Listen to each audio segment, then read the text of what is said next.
sé que ya llegó Miguel Martín Felipe Valencia, lingüista, periodista, escritor, para hablar de un tema que verdaderamente a todos nos interesa. El clasismo que vivimos todos los días, yo digo, en las calles de este país, en los pueblos, no solo porque tengamos a una ley clasista, racista, no es un tema que nos ahoga de pronto, pero que no queremos reconocer, ¿no? Yo recuerdo en mi casa, simplemente siempre nos han dicho, aquí no hay racismo, aquí no hay racismo, pero la verdad cuando uno sale a la calle, se encuentra que hay racismo y clasismo, y para eso tenemos a Miguel Martín aquí, que me da gusto saludarlo.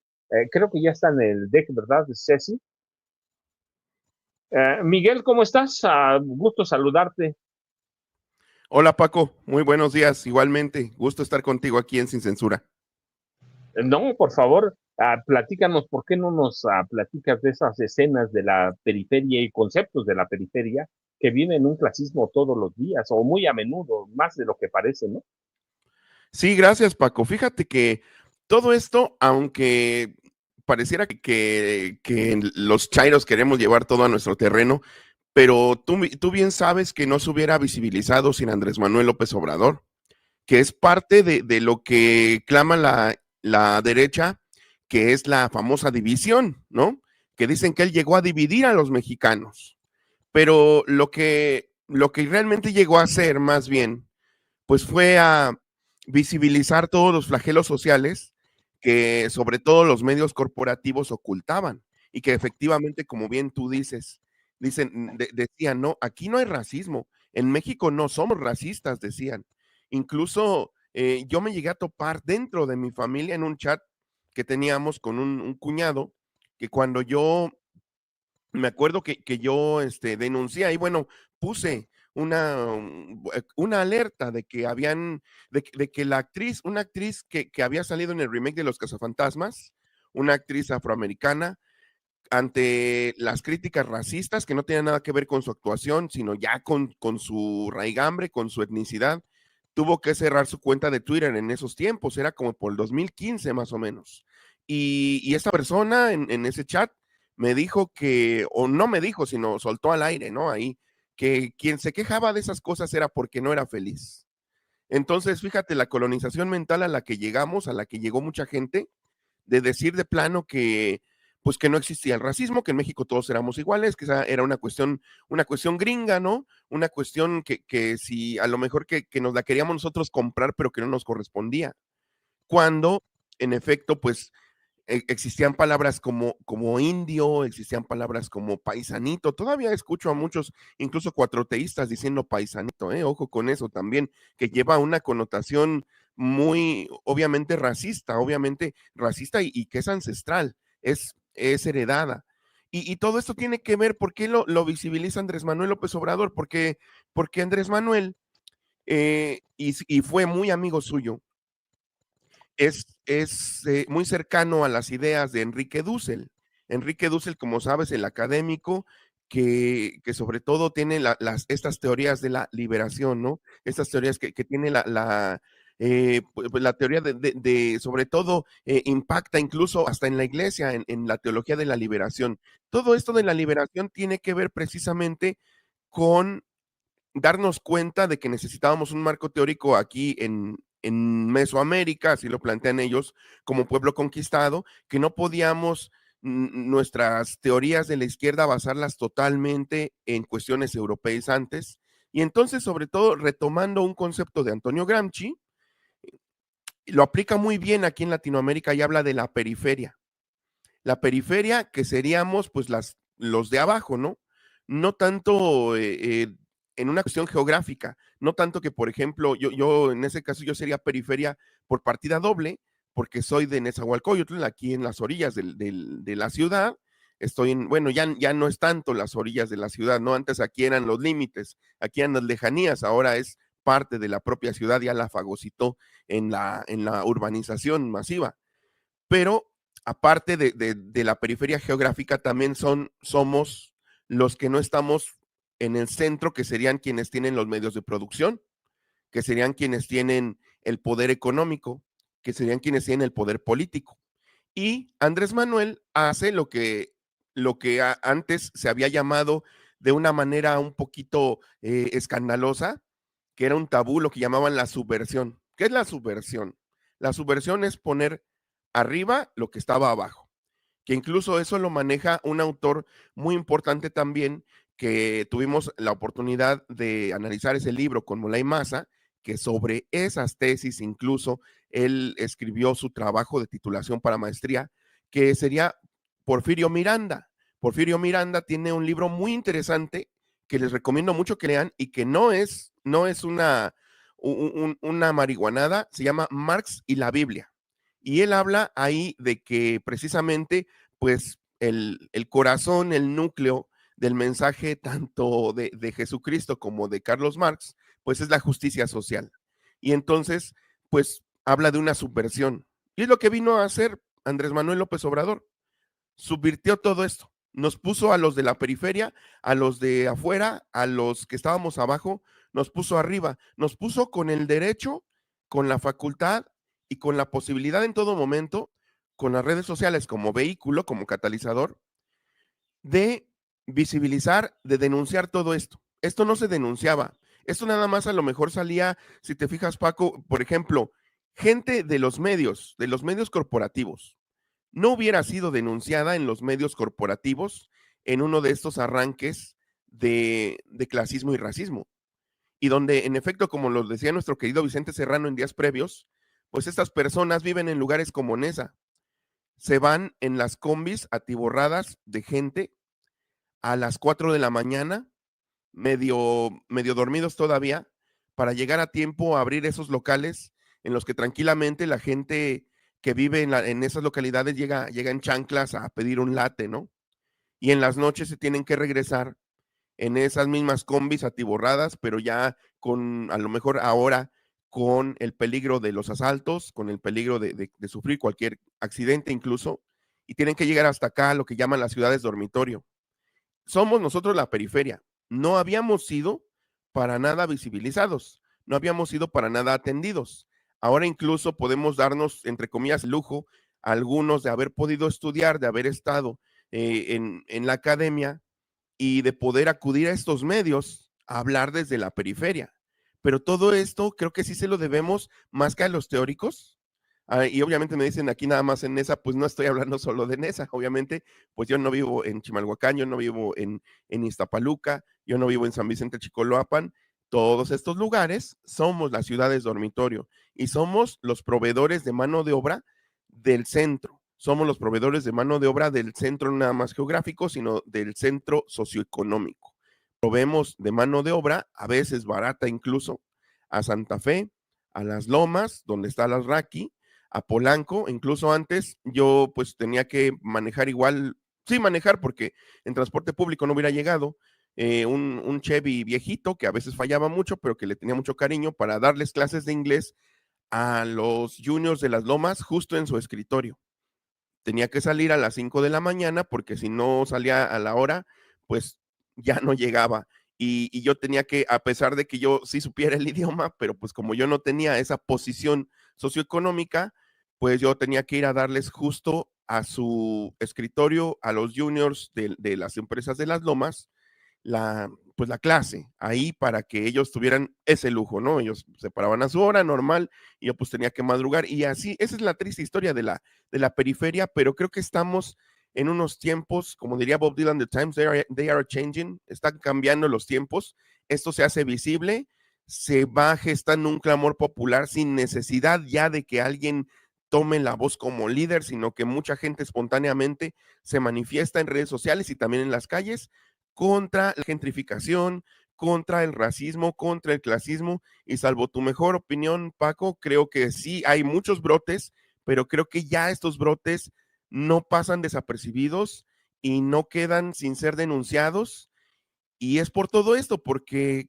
hubo un señor que no cejó en el empeño de cambiar al país y creo que nos dejó la vara muy alta, pero en algunos aspectos creo que estamos siguiendo su ejemplo para que las cosas cambien y aquí se está notando, ¿no? Con estas manifestaciones, te digo, no nada más del racismo y del clasismo, sino de cómo se alza la voz colectivamente y cómo ahora sí ya estas manifestaciones antipopulares, me refiero contra el pueblo, me refiero contra la periferia, creo que ya son mal vistas. Antes era lo normal, antes se normalizaba y antes decíamos, pues así son, y no, ya podemos mostrarles y sobre todo también a nuestros hijos que eso no es lo correcto y sobre todo que eso duele, que eso lacera, que eso lastima, porque es gente como nosotros a la que le hacen todo esto. No sé qué me puedas decir al respecto, querido Paco.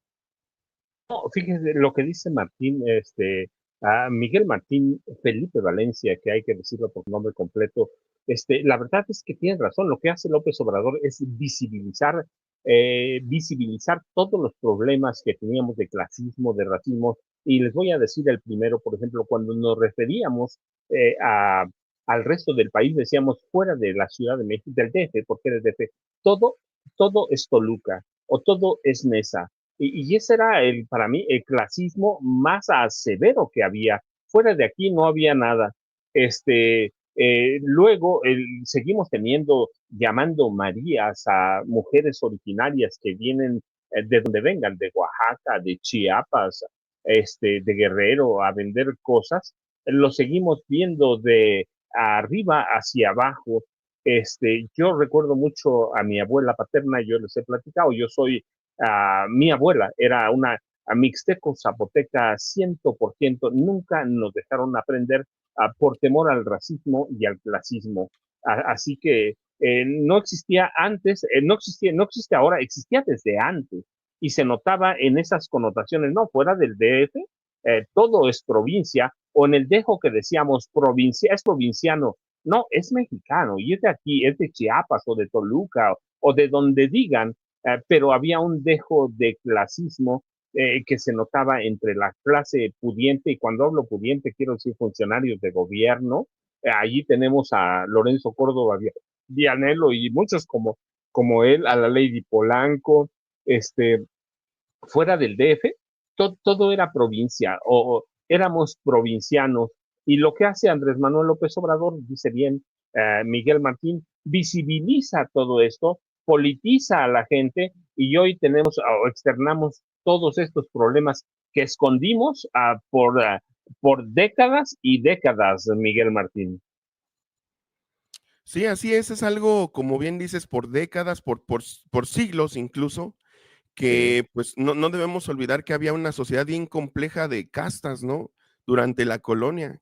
Y todo tenía que ver con la etnicidad o con el apellido, y todo tenía, pues ya estaba uno predestinado, casi como incluso todavía sucede en la India, a que nuestro color de piel, a que nuestro apellido o a que nuestra etnicidad nos, nos diga cuánto vamos a ganar para siempre, ¿no? Incluso lo dice pues Viri Ríos en su libro que se llama No es normal, que también lo recomiendo bastante, aunque luego a algunos no les cae bien Viri Ríos, pero tiene un buen análisis socioeconómico en ese libro que se llama No es normal, y ella habla de que pues nada más como el 5% de los mexicanos va a lograr brincar de clase social.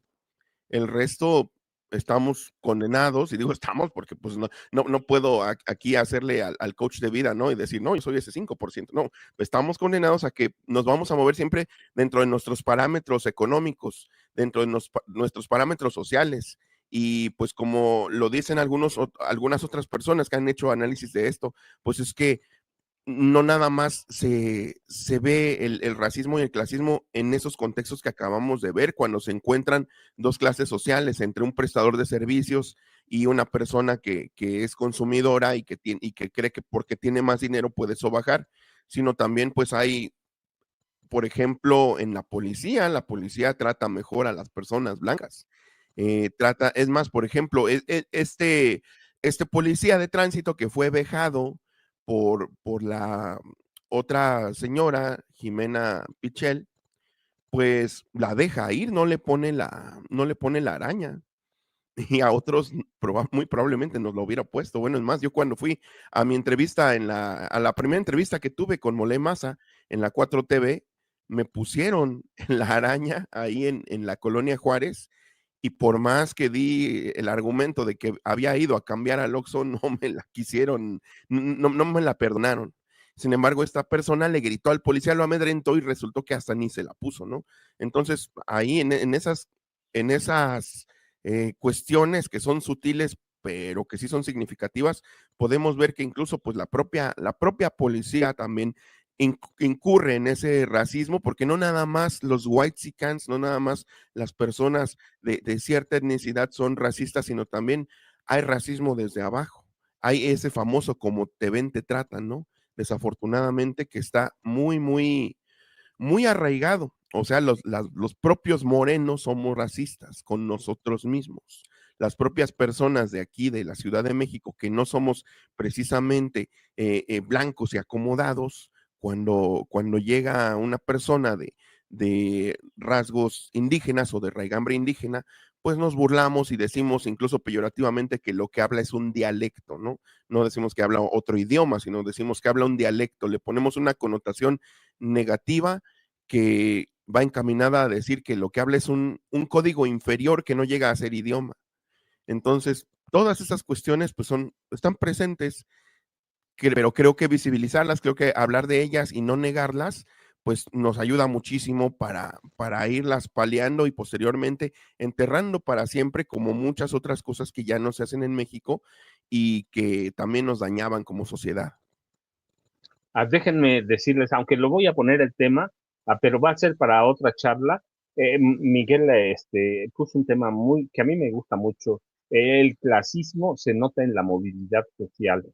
¿Por qué adoramos, y no digo todos, pero por qué adoramos a personajes como Cuauhtémoc Blanco?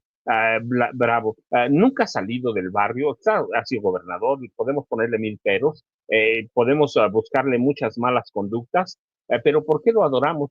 Porque es un disruptor, porque nunca sale, siempre ha sido barrio, por más que le busquemos a abusos a su hermana, a pillerías en el gobierno de Morelos, esa disrupción en la movilidad social permite que lo veamos como un ídolo, y eso es parte del clasismo, pero eso es un tema más amplio, y ahora nos ha ganado el tiempo. Miguel, yo te agradezco muchísimo, como siempre, Miguel Martín, Felipe Valencia, y la verdad es que el tema que ha tocado es bien, a mí me encanta y sé que podemos discutir por horas, pero yo primero te agradezco infinitamente, segundo te dejo un abrazote, tercero, ¿a dónde te buscamos? ¿A dónde te encontramos a Miguel Martín?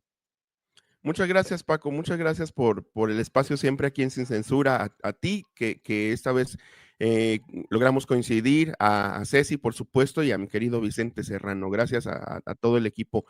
Y gracias al público también en Censura, siempre tan consentidor. Bueno, pues nos encontramos, ya saben, en mi canal Al Aire con Miguel Martín, en Facebook como me buscan con mi nombre completo, Miguel Martín Felipe Valencia, en X como @Miguel Martínfe.